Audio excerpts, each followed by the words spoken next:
नमस्कार। इससे पहले वाली वीडियो में मैंने आपको महाराणा कुंभा की प्रारंभिक कठिनाइयों के बारे में बताया था और उनकी प्रारंभिक विजयों के बारे में बताया था। मैं आपको थोड़ा सा याद दिला दूं कि उनकी जो प्रारंभिक विजय थी उसमें महत्वपूर्ण विजय जो सिरोही थी उस पर थी। सिरोही के शासक सहजमल थे और सिरोही सामरिक दृष्टि से मेवाड़ के लिए बहुत महत्व रखता था, क्योंकि पंजाब से गुजरात और दक्षिण जाने वाला जो रास्ता था वो सिरोही होकर ही गुजरता था। दूसरा, मेवाड़ की शांति के लिए, मेवाड़ की सुरक्षा और समृद्धि के लिए सिरोही पर नियंत्रण बहुत जरूरी था।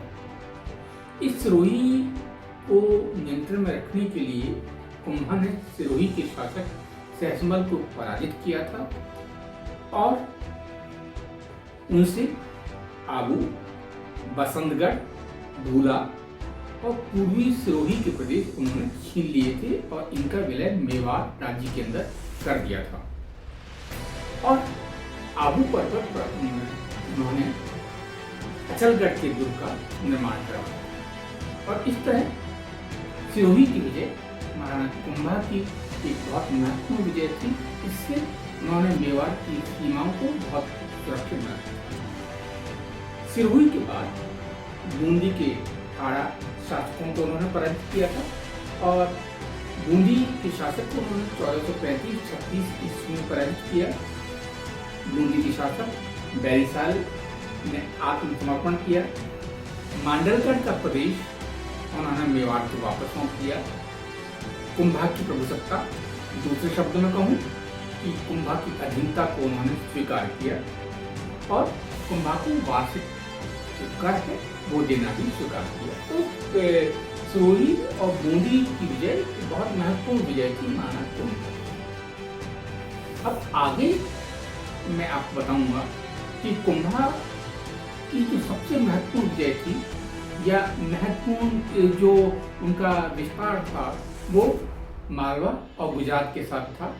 मालवा और गुजरात दोनों ही मेवाड़ के सीमांत प्रदेश थे।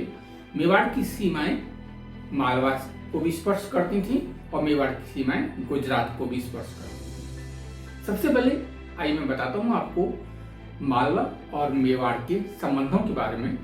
सबसे पहले ये समझना बहुत जरूरी है कि मालवा है क्या। वास्तव में मालवा का जो प्रदेश है वो मेवाड़ की सीमाओं को स्पर्श करता है। नर्मदा और ताप्ती नदियों के बीच का जो पठार है उस पठार को मालवा का प्रदेश कहा जाता है। 8वीं से 14वीं शताब्दी तक इस प्रदेश पर, मालवा प्रदेश पर परमारों का अधिकार था। 14वीं शताब्दी में यहाँ पर मुसलमान शासकों ने अधिकार किया। 1305 में सबसे पहले अलाउद्दीन खिलजी ने इस प्रदेश को जीता और ये प्रदेश 1305 में दिल्ली के नियंत्रण में आ गया। 1401 में हुसैन खां गौरी ने इस प्रदेश पर एक स्वतंत्र सत्ता की स्थापना की।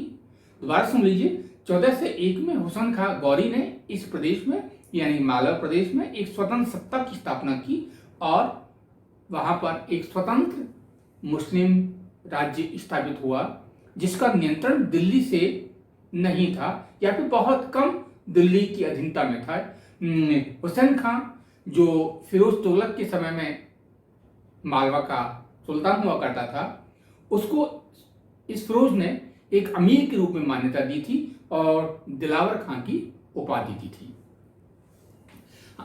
हमारा जो समय है, जिस समय की मैं आपको ये चर्चा कर रहा हूं वो महाराणा कुंभा के समय का मालवा है और महाराणा कुंभा के समय मालवा के ऊपर महमूद का शासन था और इस शासक से कुंभा के कई आक्रमण हुए। कभी मालवा कुंभा के ऊपर आक्रमण करता था और कभी कुंभा मालवा के ऊपर आक्रमण करते थे। आइए मालवा के और मेवाड़ के बीच जो शत्रुता थी उसके कारण क्या थे। मालवा क्यों बार बार मेवाड़ को जीतना चाहता था और मेवाड़ को मालवा से क्या परेशानी थी। दूसरे शब्दों में कहूं कि मालवा और मेवाड़ संघर्ष के क्या कारण थे। सबसे पहली बात थी कि दोनों राज्यों की विस्तारवादी नीति इस संघर्ष का एक बुनियादी कारण था। दोनों ही राज्य पड़ोसी थे। मैंने जैसे कि आपको बताया था कि दोनों की सीमाएं एक दूसरे को स्पर्श करती थी। दोनों ही बहुत महत्वाकांक्षी थे, अपने अपने राज्यों का विस्तार करना चाहते थे, अपने अपने सीमाओं का विस्तार करना चाहते थे। मालवा और मेवाड़ दोनों ही चाहते थे कि एक दूसरे के प्रदेशों को छीने और एक दूसरे के प्रदेशों के माध्यम से अपने राज्य का सीमा विस्तार करें। और एक और महत्वपूर्ण जो बात थी वो थी कि मांडलगढ़, जहाजपुर, बिजौलिया, डूंगरपुर, बदनौर ऐसे प्रदेश थे जिन पर दोनों ही राज्य अधिकार करना चाहते थे। दोबारा सुन लीजिए, मांडलगढ़, जहाजपुर, बिजौलिया, डूंगरपुर, बदनौर के ऐसे प्रदेश थे जिन पर मालवा भी अधिकार करना चाहता था और मेवाड़ भी अधिकार करना चाहता था। तो ये प्रदेश कभी मालवा के अधिकार में आ जाते थे और कभी मेवाड़ के अधिकार में आ जाते थे। ये प्रदेश दोनों ही राज्यों की जंग का, दोनों ही राज्यों की लड़ाइयों का केंद्र बनते रहे थे। जो दूसरा महत्वपूर्ण कारण था वो ये था कि कुंभा की जो नीति थी वो मालवा की राजनीति में हस्तक्षेप करने की थी। कुंभा को जब भी मौका मिलता था वो मालवा की राजनीति में हस्तक्षेप से बाज नहीं आते थे। दूसरे शब्दों में कुंभा की नीति थी कि मालवा को कमजोर करने के लिए मालवा के जो विद्रोही हैं उनको अपने यहाँ वो शरण दें ताकि मालवा की ताकत को कमजोर किया जा सके। और इसी नीति पे चलते हुए 1435 में जब मालवा के शासक होशंगा शाह की जब मृत्यु हुई तो महमूद खिलजी ने वहां पर गद्दी पर कब्जा कर लिया। तो जो होशंगा शाह जो था उसका बेटा जो था उमर खां, वो अपनी गद्दी को प्राप्त करने के लिए महाराणा कुंभा की शरण में आया था। मालवा और महाराणा कुंभा ने उसको वापस मालवा की गद्दी पर बैठाने का वचन दिया था। तो इस तरह मालवा की राजनीति में कुंभा का हस्तक्षेप ये मालवा के शासकों को पसंद नहीं था। परंतु ऐसा नहीं था कि ये हस्तक्षेप सिर्फ मेवाड़ के द्वारा ही मालवा की राजनीति में किया जाता था। मालवा को भी जब भी अवसर मिलता था वो मेवाड़ की राजनीति के अंदरूनी मामलों में वो हस्तक्षेप करता था। और अगर मैं तुलनात्मक रूप से आपको चर्चा करूं तो मालवा का हस्तक्षेप मेवाड़ की राजनीति में ज्यादा था। मेवाड़ के जो विद्रोही होते थे, जब जब मेवाड़ से विद्रोह करके वो भागते थे तो अधिकांशतः मालवा का सुल्तान उनको अपने यहाँ शरण देता था। और तत्कालीन स्थिति में ये जो शरण देने की जो परंपराएं थी वो एक संघर्ष का एक बहुत बड़ा कारण बना था। उदाहरण के लिए जो महबा पमार था, महबा पमार को मालवा के सुल्तान ने अपनी यहाँ शरण दी थी। कुंभा ये चाहते थे कि महबा पमार को वापस सौंपा जाए, परंतु मालवा का सुल्तान महबा पमार को वापस सौंपने के लिए तैयार नहीं था। एक और बात थी कि जो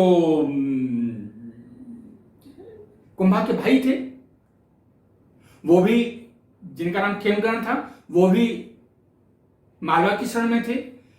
उन्होंने भी मेवाड़ के ऊपर दबाव बनाने के लिए मालवा की शरण ली थी और कुंभा ये चाहते थे कि मेवाड़ की राजनीति में मालवा का हस्तक्षेप कम से कम हो, परंतु ऐसा हो नहीं रहा था। दूसरे शब्दों में कहूं कि दोनों ही एक दूसरे के जो विरोधी थे उनको आपस में शरण देते थे। मालवा और मेवाड़ के बीच संघर्ष को हम दो भागों में बांट सकते हैं। पहला भाग 1440 तक है और दूसरा भाग 1442 तक है। पहले दौर में यानी 1440 तक हम ये देखते हैं कि मेवाड़ बराबर मालवा के ऊपर अपनी विजय प्राप्त करता रहा। 1440 से पहले जो संघर्ष हुआ है उसमें हमें ये लगता है कि जो संघर्ष का कारण था वो महपा पमार था। महपा पमार ने मालवा के सुल्तान के यहाँ शरण ली थी और कुंभा महपा परमार को वापस लेना चाहते थे, परंतु जो मारवा का सुल्तान था वो महपा परमार को वापस लौटाने के लिए तैयार नहीं था। 1437 ईस्वी में कुंभा ने मारवा के ऊपर आक्रमण किया और ये आक्रमण इतना भयंकर था कि मंदसौर, जाबरा इत्यादि को जीतते हुए कुंभा सारंगपुर तक पहुंच गए थे और सारंगपुर में सुल्तान को बुरी तरह पराजित किया था। सारंगपुर की पराजय इतनी भयंकर थी कि सुल्तान महमूद को महाराणा कुंभा ने गिरफ्तार कर लिया था, परंतु भारतीय युद्ध नीति की ये विडंबना रही है कि शत्रु को छोड़ दिया जाता था। कुंभा ने भी यही गलती की कि सारंगपुर में उस युद्ध में महमूद को पराजित करने के बाद भी कुंभा ने उनको गिरफ्तार करने के बाद भी उनको रिहा कर दिया और ये कुंभा की एक बहुत बड़ी भूल थी। सारंगपुर की इस पराजय को सुल्तान भूला नहीं था और आगे वो लंबे समय तक मेवाड़ पर बराबर आक्रमण करता रहा था। सारंगपुर की इस विजय के बाद कुंभा ने गागरौन जीता था, मंदसौर पर भी अधिकार कर लिया था और गागरौन और मंदसौर को जीतते हुए वो वापस मेवाड़ लौटे थे। अब हम बात थोड़ी सी और करते हैं कि सारंगपुर विजय के परिणाम क्या निकले थे। राजस्थान और मालवा की राजनीति में ये बहुत महत्वपूर्ण युद्ध था। सारंगपुर की कुंभा की विजय इसलिए महत्वपूर्ण थी कि इस विजय के बाद कुंभा की गिनती राजस्थान और मालवा की राजनीति में एक बहुत महत्वपूर्ण शासक के रूप में होने लगी थी और इस विजय के उपलक्ष्य में कुंभा ने कीर्ति स्तंभ का निर्माण कराया था। दो महत्वपूर्ण उपलब्धियां, एक तो कुंभा की गिनती मध्य भारत की राजनीति में एक महत्वपूर्ण शासक के रूप में होने लगी थी। दूसरी महत्वपूर्ण उपलब्धि कि इस विजय की उपलब्धि में कीर्ति स्तंभ का निर्माण कराया गया था। अब सारंगपुर में क्या खोया क्या पाया, युद्ध के सारंगपुर के युद्ध की अगर हम समीक्षा की बात करें तो नैन्सी और श्यामल दास दोनों ही बात की जानकारी हमको देते हैं कि सारंगपुर युद्ध में कुंभा ने मालवा के शासक को न केवल पराजित किया था बल्कि उसको बंदी भी बना लिया था, परंतु उसको बाद में रिहा कर दिया गया था। कुंभा की यह उदार नीति काफी खतरनाक थी, आगे आने वाले मेवाड़ को संकटों में डालने वाली थी। इतिहासकारों ने इस उदारवाद की कटु आलोचना की है। कर्नल टॉड और हर्षविलास शारदा जैसे इतिहासकारों ने कुंभा की इस नीति की आलोचना की है। हर्षविलास शारदा का तो ये भी कहना है कि सारंगपुर के अपमान का बदला लेने के लिए सुल्तान बार बार मेवाड़ के ऊपर आक्रमण करता रहा। सुल्तान ने इस सारंगपुर की पराजय के बाद 5 बार मेवाड़ के ऊपर आक्रमण किया। अगर कुंभा ये गलती नहीं करते, सुल्तान को रिहा नहीं करते, तो शायद आगे आने वाले समय में जो मालवा का आक्रमण मेवाड़ पर होता रहा वो शायद आक्रमण नहीं होता और मेवाड़ खून खराबे से बच जाता। पर जैसा कि हम देखते हैं कि भारतीय युद्ध परंपराओं में जो भारतीय शासकों की उदारता है वो उदारता उनके लिए ही आगे चलकर संकट का कारण बनती थी। कुंभा के साथ भी यही हुआ। कुंभा ने महमूद को छोड़ा, मालवा के सुल्तान को छोड़ा, परंतु महमूद बराबर अपने उस अपमान का बदला लेने के लिए बार बार मेवाड़ के ऊपर आक्रमण करता रहा।